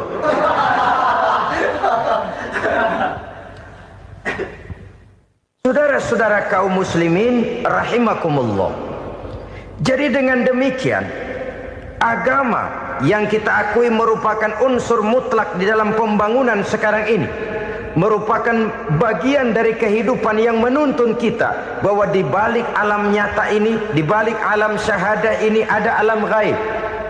Dan mudabbir, murabbi, yang mengatur, yang menguasai, yang memelihara baik dia alam nyata, baik dia alam gaib, tidak lain adalah Allah Subhanahu wa ta'ala. Di sana ada satu super power, satu maha kekuatan yang kita perlu bersandar kepadanya. Sebagai makhluk nyata yang hidup di alam nyata, berbuatlah secara nyata sebagaimana harusnya kita berbuat. Karena Islam jelas bukan agamanya orang pemalas. Islam jelas bukan agamanya orang yang mengajarkan setelah selesai sholat boleh duduk, nggelenggem ayam-ayam, ndelohom, menghitung bintang di langit sambil menunggu keajaiban. Tidak. Islam adalah agama yang mengajarkan apabila sholat sudah selesai kamu kerjakan, bertebaranlah di permukaan bumi, cari karunia Tuhanmu. Jangan hidup berpangku tangan menunggu keajaiban. Karena hidup bukan undian. Jangan berharap untung besar tanpa mau peras keringat. Tapi di sebalik itu toh kita juga harus yakin bahwa di sisi usaha nyata yang kita lakukan ada satu super power, satu maha kekuatan gaib yang menentukan berhasil dan tidaknya usaha kita. Kepercayaan kepada hal semacam inilah yang mendorong kita untuk mempunyai sandaran vertikal, agar jikalau usaha ini berhasil, kita tidak lupa diri dan lupa daratan. Jikalau usaha ini gagal, kita tidak putus asa dan buruk sangka, tidak cupik pandangan dan sempit hati, tapi mampu melihat persoalan dengan kacamata putih sambil husnuzon kepada Allah Subhanahu wa ta'ala. Kita percaya malaikat itu ada. Ada yang namanya raqib dan atid, mengawasi gerak hidup kita sampai kepada gerak hati kita. Ini memberikan sugesti agar kita berhati-hati. Tidak sejengkal tanah pun kita bisa berlindung dari pengawasan raqib dan atid. Ada munkar nakir yang akan menyoal kita di alam kubur. Ada malaikat Malik, penjaga neraka. Ada malaikat Ridwan yang menjaga surga.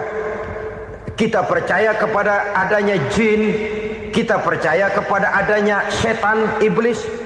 Percaya kepada adanya, bukan mempercayai si setan, si iblis lalu menjadikannya sebagai teman. Tidak.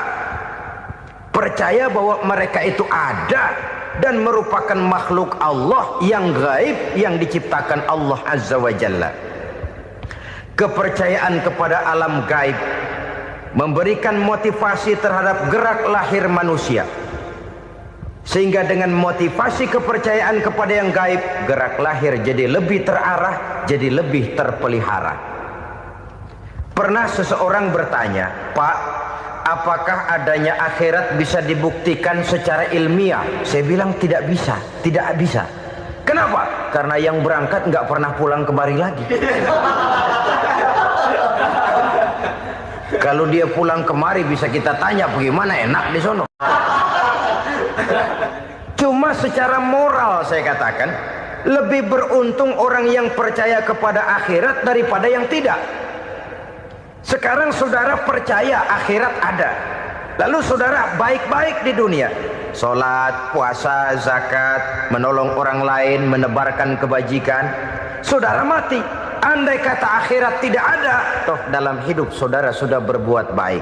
Paling tidak nama saudara akan dikenang sebagai orang baik.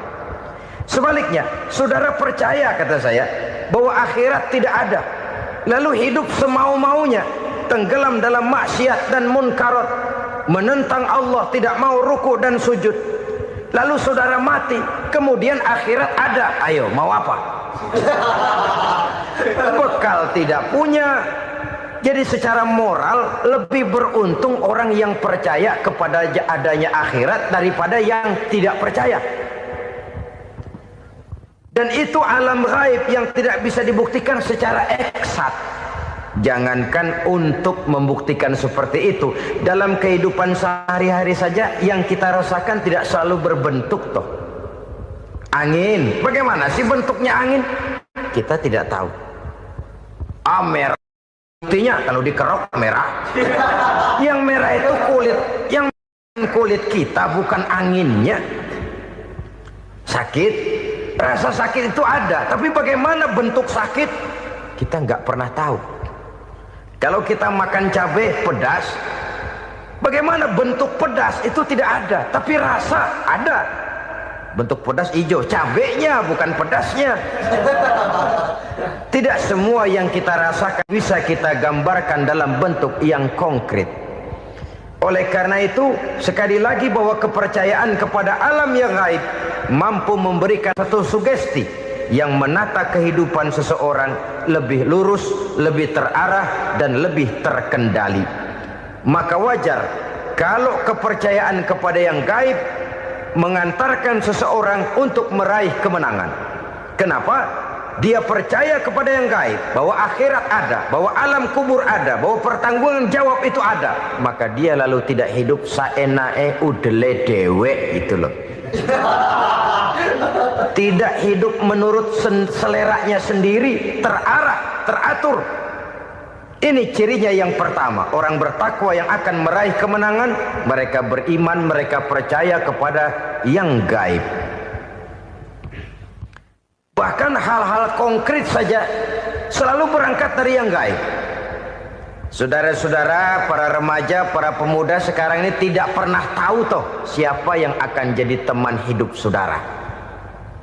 Kita bisa saja ngerancang, mentargetkan, tapi toh akhirnya yang namanya jodoh bukan kekuasaan kita. Rezeki di luar kemampuan kita. Begitu juga ajal. Maut, jodoh, ajal adalah contoh-contoh konkret bahwa pada akhirnya yang gaiblah yang menentukan. Bertahun-tahun ngelancong, emang jodoh seret, nggak jadi.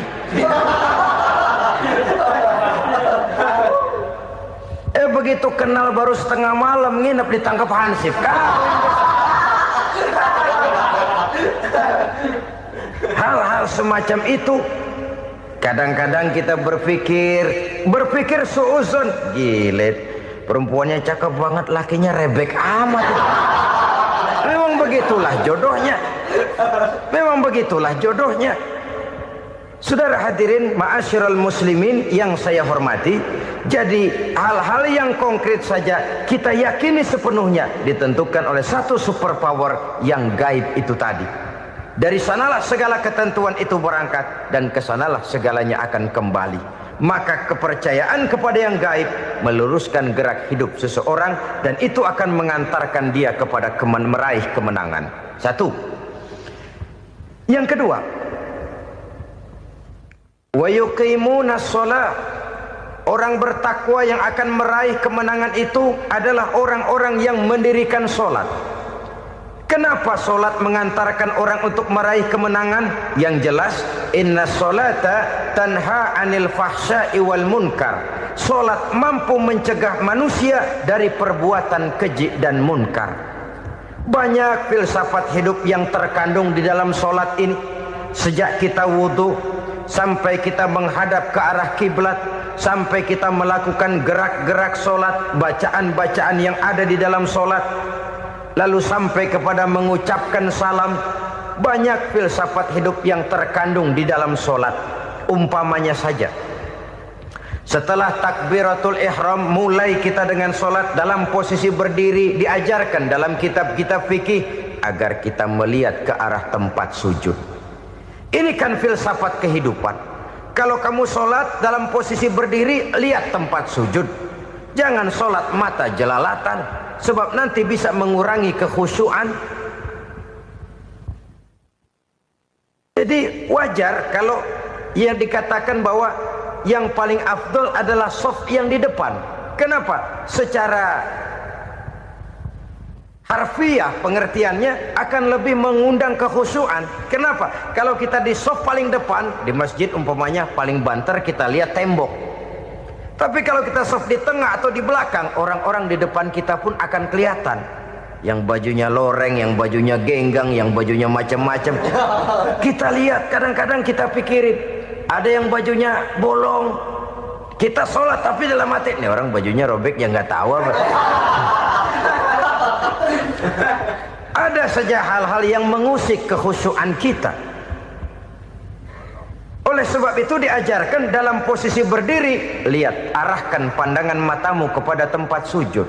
Ini kan filsafat kehidupan. Maksudnya apa? Kalau lagi diri lihat dong tempat sujud. Kalau udah di atas ingat dong sama yang bawah. Kalau sudah tinggi ingat dong dari mana kamu berangkat.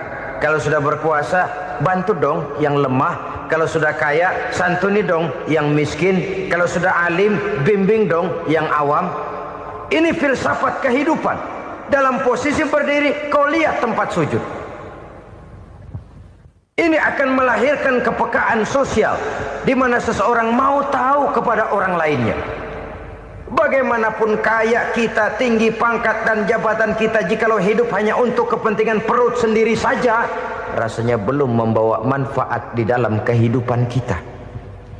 Tapi efek yang tertinggi sesungguhnya, sholat mencegah manusia dari perbuatan keji dan munkar. Perbuatan keji dan munkar walaupun kelihatannya mendatangkan uang, membawa keuntungan, tapi itu keuntungan semu, keuntungan sementara. Dengan menipu orang lain kita bisa dapat untung, tapi tidak membawa berkah. Dan itu adalah kerugian besar dalam kehidupan kita.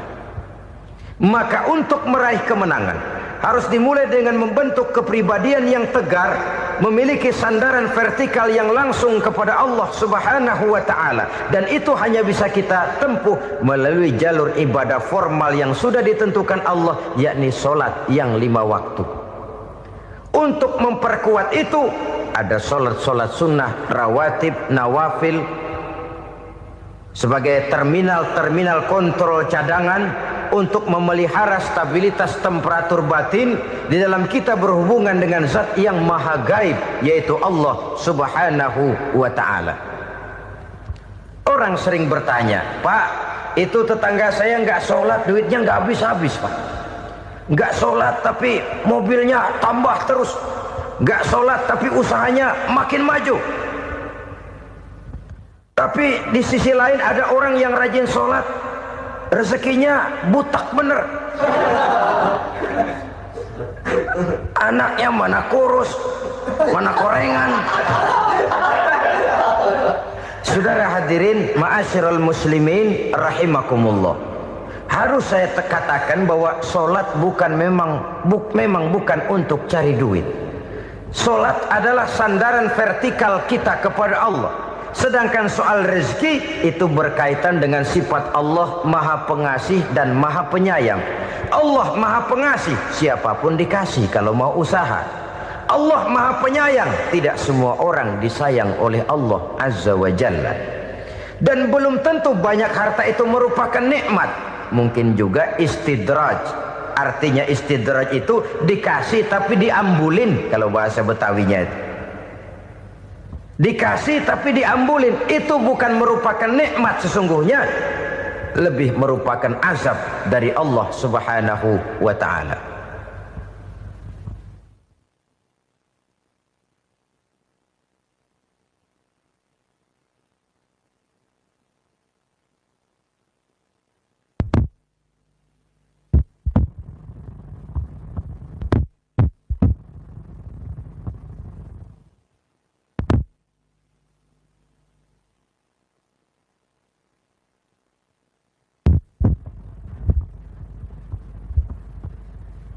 Agama mempunyai sistem sholat, dan kita umat Islam telah dituntun oleh Allah Subhanahu wa ta'ala yang wajibnya 5 kali dalam sehari semalam mendirikan solat, dan itu tentu berada dalam jangkauan kemampuan manusia. Pada awalnya barangkali kita memang merasa solat itu satu kewajiban, tapi semakin kita hayati makna, manfaat dan filsafat yang terkandung di dalam ajaran solat, semakin sampai kita kepada keyakinan bahwa solat adalah keperluan kita. Sehingga pada waktu tertentu dinilai puncaknya, kita tidak lagi akan berkata saya wajib solat, tapi kita akan berkata saya perlu solat. Kalau kita sudah merasakan itu adalah keperluan kita, nah di sanalah kita baru akan merasakan ruginya kalau hal itu tidak kita laksanakan.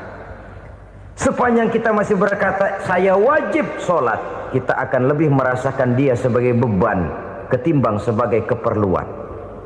Yang jelas Allah tidak memerlukan ibadah yang kita laksanakan ini. Dengan kata lain,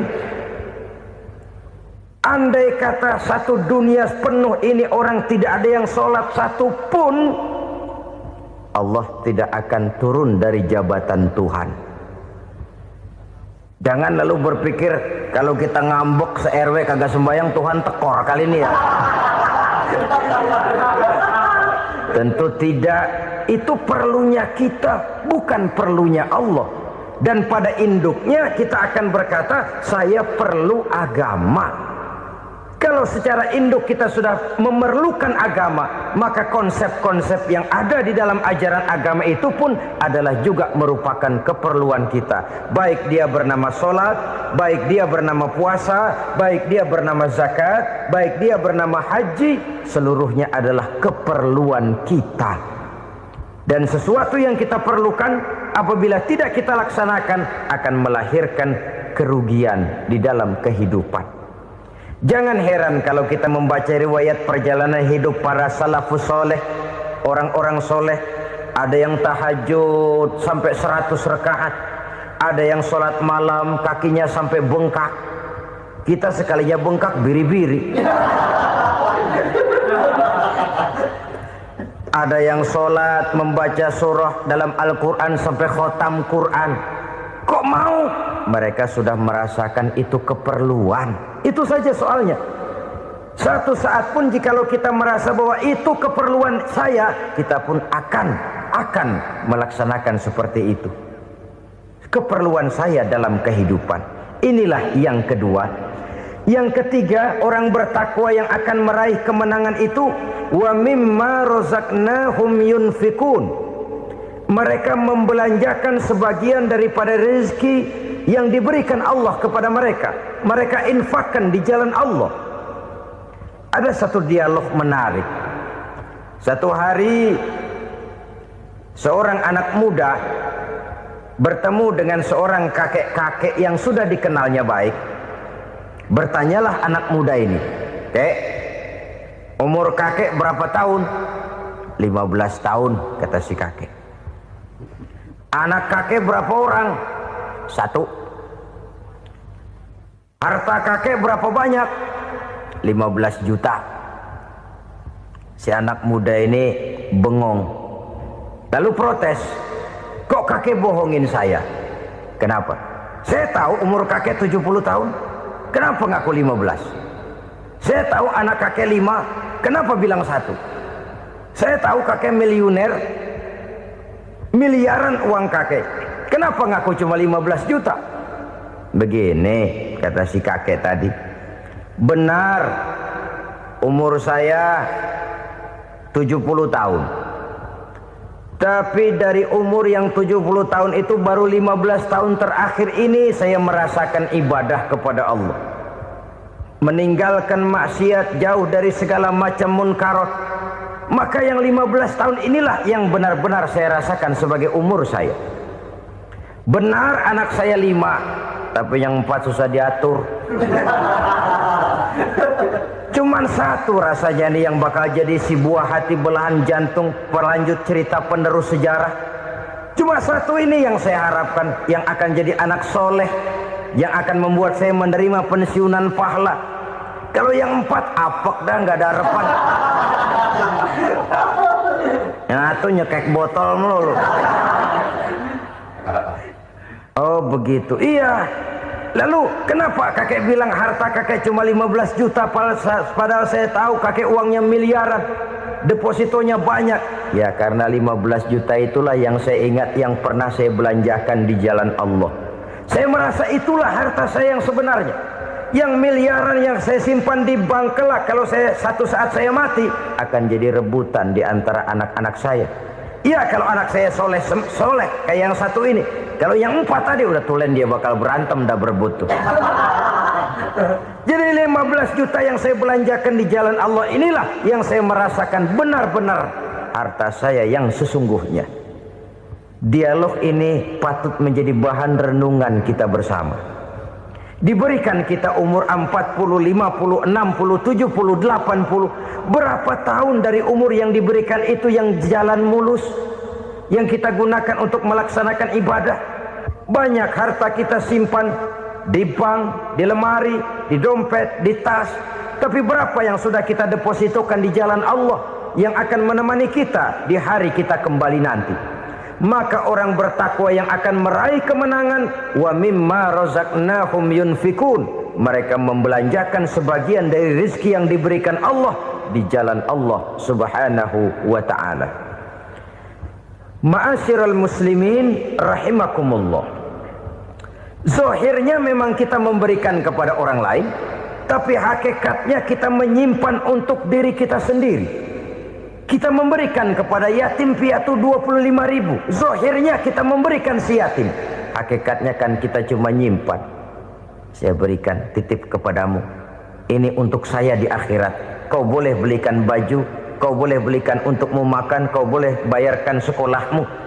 Ini untuk saya. Hakikatnya kita nyumbang masjid 1 juta, zahirnya kita berikan kepada panitia masjid, tapi hakikatnya kan cuma titip 1 juta ya untuk saya di alam kubur nanti.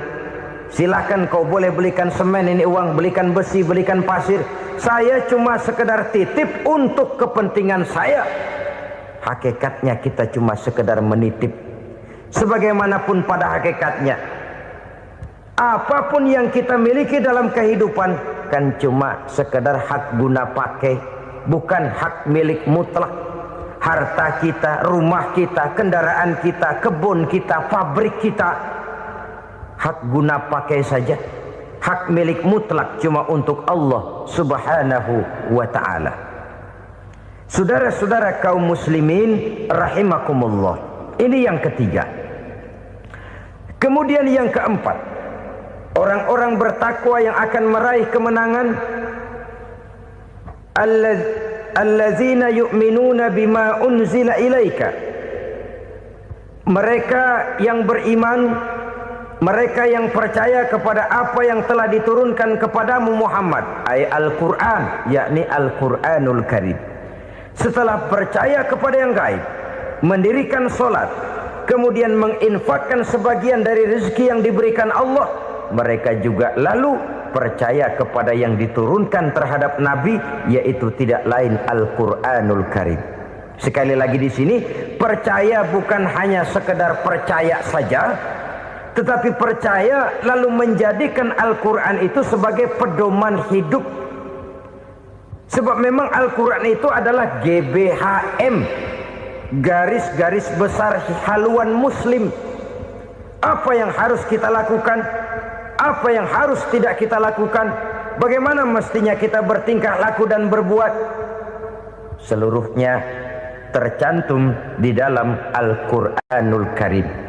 Itu sebabnya ketika satu hari Aisyah ditanya bagaimana akhlak Rasul, beliau menjawab, kana Rasulullah sallallahu alaihi wasallam khuluquhul Quran. Akhlak daripada Rasulullah tidak lain adalah Al-Quran.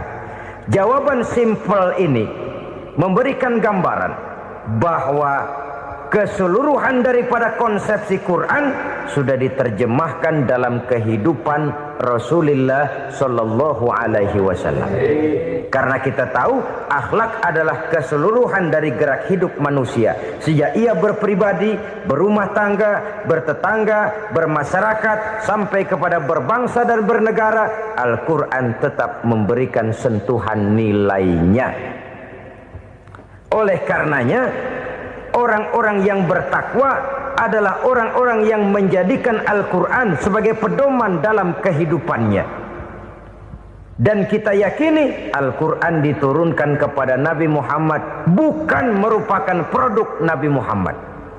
Isi dan redaksinya langsung dari Allah Subhanahu wa ta'ala. Kemudian cirinya yang kelima, orang bertakwa yang akan meraih kemenangan itu, wa ma unzila min qablika. Tidak hanya sekedar percaya kepada yang diturunkan terhadap Nabi Muhammad yaitu Al-Quran, mereka juga percaya kepada apa yang pernah diturunkan kepada para nabi, kepada para rasul sebelum Nabi Muhammad. Percaya kepada adanya suhuf, percaya kepada adanya Taurat, percaya kepada adanya Injil, percaya bahwa Allah dahulunya sudah menurunkan Taurat kepada Musa, percaya bahwa Allah sudah menurunkan Injil kepada Isa, percaya Injil ada, Taurat ada, diturunkan Allah untuk Isa dan Musa, tetapi tidak wajib mengamalkannya karena kita sudah diberikan Al-Quranul Karim. Ini yang perlu saya garis bawahi. Kita percaya Allah telah menurunkan Injil dahulu kepada Isa. Kita percaya bahwa Allah telah menurunkan Taurat dahulunya kepada Nabi Musa. Kadang-kadang ini dijadikan dalih, dikacaukan pengertiannya. Quran saja mengajarkan bahwa orang yang bertakwa harus percaya kepada Injil, maka pakailah Injil. Apalagi kalau ayat sebelumnya ditilap, dihapus, dihilangkan, Injilnya yang ditekankan, maka akan terjadilah penekanan yang salah arah. Karena salah arah akhirnya bisa merusak dan menghancurkan akidah. Ketika Rasul suatu saat pernah ditanya orang, "Ya Rasul, bagaimana sikap kita sebagai muslim terhadap Injil yang ada sekarang?" Beliau menjawab, "La tukadzibuhu jami'an wa la tusaddiquhu jami'an." Jangan didustakan seluruhnya, jangan juga dibenarkan semuanya. Artinya, ini sudah merupakan gambaran dari Rasul bahwa dalam Injil yang ada sekarang masih ada ajaran-ajaran tauhid yang dibawa oleh Nabi Isa dan diajarkan kepada umatnya.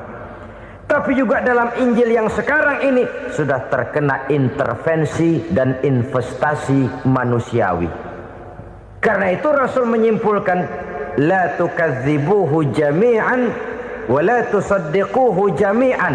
Jangan didustakan semua, jangan dibenarkan seluruhnya. Kita memang percaya Allah telah menurunkan Injil kepada Nabi Isa dulu, tapi kita tidak wajib mengamalkan Injil. Kita percaya Allah telah menurunkan Taurat kepada Nabi Musa, tapi kita tidak wajib mengamalkan kitab ajaran Taurat. Yang wajib kita percayai dan kita amalkan hanyalah Al-Quranul Karim. Kenapa? Oleh karena baik yang ada di dalam Taurat, baik yang ada di dalam Injil, tentu tercakup di dalam Al-Quran sebagai kitab terakhir yang diturunkan oleh Allah Subhanahu wa ta'ala. Dan itu wajar. Kalau seorang pejabat mau mengeluarkan satu keputusan baru, tentu dia harus meninjau keputusan-keputusan lama. Andai kata dianggap tidak berlaku, dianggap tidak relevan lagi, maka keputusan-keputusan lama itu tentu sudah dianggap tidak berlaku. Sebagian daripada aturan-aturan dalam keputusan lama yang masih dianggap relevan tercantum dalam keputusan baru yang wajib diamalkan. Begitulah hubungannya antara Al-Quran, Taurat, Zabur, dan Injil. 4 kitab samawi yang diturunkan Allah masing-masing kepada Zabur untuk Nabi Daud, Taurat untuk Nabi Musa, dan Injil untuk Nabi Isa alaihi wassalatu wassalam. Ketiga-tiga kitab itu kita percayai adanya. Kita yakini Allah telah menurunkan Zabur, Taurat, dan Injil. tapi kita tidak wajib mengamalkannya. Yang wajib kita mengamalkannya sekarang ini tidak lain hanyalah Al-Quranul Karim saja, karena ia mencakup apa yang ada di dalam Zabur, apa yang ada di dalam Taurat, dan apa yang ada di dalam Injil. Keotentikannya bisa dipertanggungjawabkan. Ya, tapi kan Nabi Muhammad sudah mati 14 abad yang lalu, dan di zaman beliau Al-Quran kan belum dikodifikasikan, belum ditulis. Bagaimana keotentikannya bisa dipertanggungjawabkan? Mudah saja.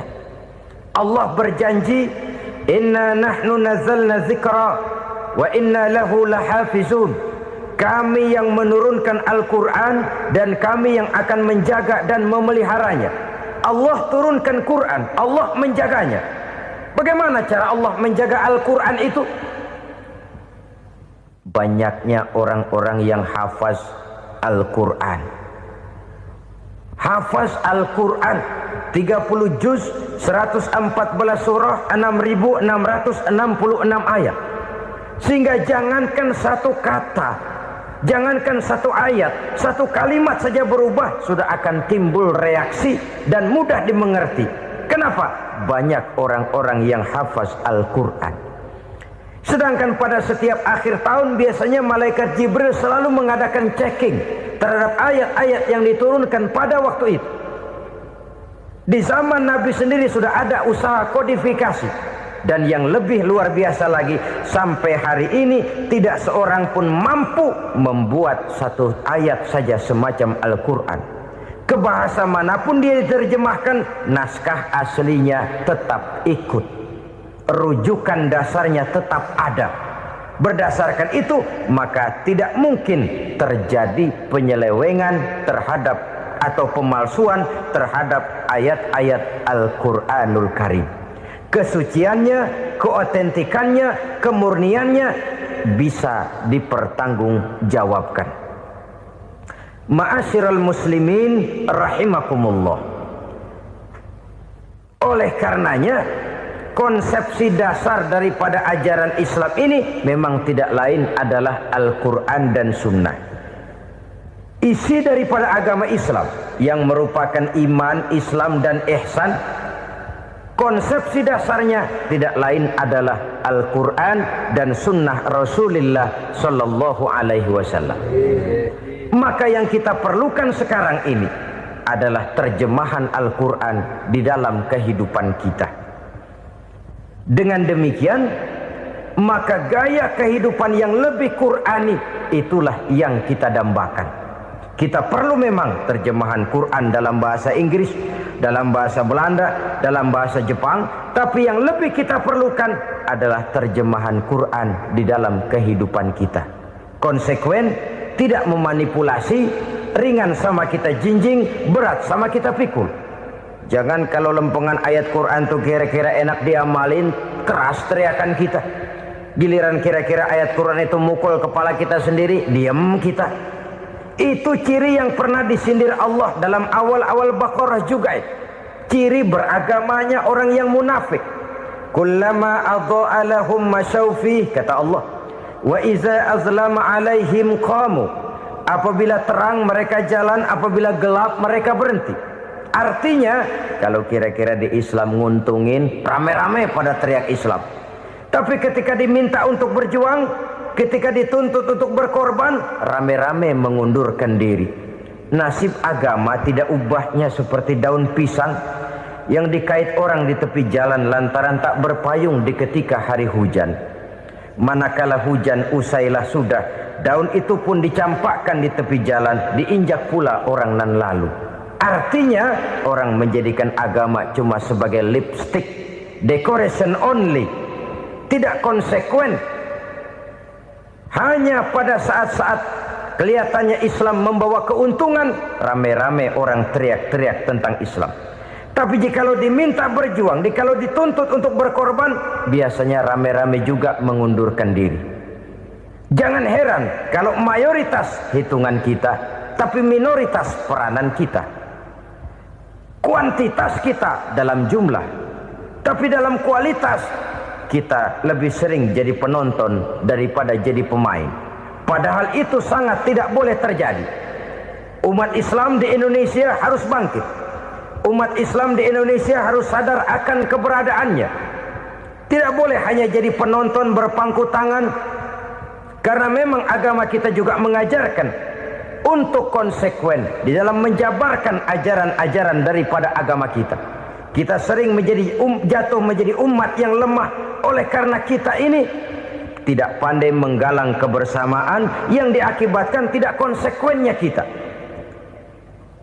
Diistilahkan bahwa umat Islam di dalam menggalang kebersamaannya itu harus seperti orang main sepak bola. Saudara-saudara kan tahu orang main sepak bola itu. Orang main sepak bola, kalau pertandingan belum dimulai sih silakan saja kumpul di luar lapangan, atur strategi yang baik. Tapi kalau pertandingan sudah dimulai, turun ke lapangan hijau, jangan kumpul terus. Ada sepak bola gotong royong, mundur rame-rame, depan ke depan kumpul melulu mainnya. Kalah.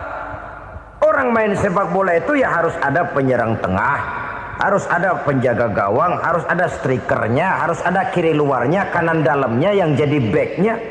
Posisi boleh bermacam-macam, tapi yang penting saling ngoper untuk menggolkan gawang lawan. Begitulah umat Islam ini. Boleh ada yang jadi pejabat, boleh ada yang jadi pengusaha, boleh ada yang jadi petani, silakan ada yang jadi seniman, ada yang jadi penyair, ada yang jadi artis sekalipun. Tapi kalau sudah berhasil menguasai bola, jangan lupa operannya. Operan itu yang langka. Kita ini muslim kadang-kadang kalau sudah memegang menguasai bola, kalau belum mau mampus, belum mau ngoper. Nanti kalau sudah nggak punya bola, baru mau ngoper. Kalau sudah dengar-dengar mau dekat pensiun, baru mau jihad, baru mau berjuang, baru mau ngurus pesantren. Tanda tangan sudah tidak laku, memo sudah tidak dihargai, baru mau berjuang. Kemarin kemana mas? Kita tidak pandai memanfaatkan posisi. Dengan kata lain, kalau kembali kepada persoalan kita, konsekuensi kita terhadap agama yang kita anut ini belum ideal. Kita masih lebih sering berislam ini pada saat-saat yang menurut perhitungan kita membawa keuntungan. Tapi kalau diminta berjuang, dituntut berkorban, yang itu pun hakikatnya adalah untuk kepentingan kita juga. Allah tidak pernah menuntut kita untuk jihad bagi kepentingan Allah, itu tidak. Berjuang menegakkan agama Allah, apakah untuk kepentingan Allah? Tidak. Untuk kepentingan kita. Sebab nilai-nilai jihad itu pada akhirnya akan membawa kita kepada suatu kebahagiaan. Setidaknya kalau tidak di dunia, tentu di akhirat sebagai syahid. Oleh karena itu, pada bagian akhir ini saya ingin mengajak, marilah kita konsekuen. Sekali kita berkitabkan Al-Quranul Karim, mari dia kita jadikan pedoman. Jangan cuma kita jadikan sebagai penghias dinding, pelengkap rumah, bahwa di rumah kita ada Al-Quran, tapi yang baca kecoa. Habis pada bolong tuh Quran. Yang penting kan punya Quran. Ditaruh di pintu rumah. Biar apa? Biar kuntilanak kagak masuk katanya. Ya apa itu nasib Quran, cuma kerjanya jaga pintu, ngusir kuntilanak, ngusir memedi. Bagaimana kita hidup menurut tuntunan Al-Quran? Kadang-kadang tidak pernah menjadi masalah bagi kita. Maka bagaimanakah Al-Quran akan mungkin membawa keberkahan dalam hidup kalau ajarannya kita injak-injak dalam keseharian kita? Mewujudkan gaya hidup yang lebih Qurani, itulah yang akan kita rintis di dalam kehidupan kita. Bertahap, step by step, menurut kemampuan yang ada pada kita. Jika jalan ini tidak bisa kita selesaikan, percayalah akan ada generasi penerus yang akan melanjutkan usaha dan cita-cita mulia itu. Jadi percaya kepada Taurat, percaya kepada Injil, sekedar percaya Allah dahulunya sudah menurunkan itu, tapi kita tidak wajib mengamalkannya. Kenapa? Generasi Injil masa berlakunya sudah kedaluarsa. Taurat masa berlakunya sudah kedaluarsa. Injil pernah berlaku untuk orang Nasrani di zaman Nabi Isa.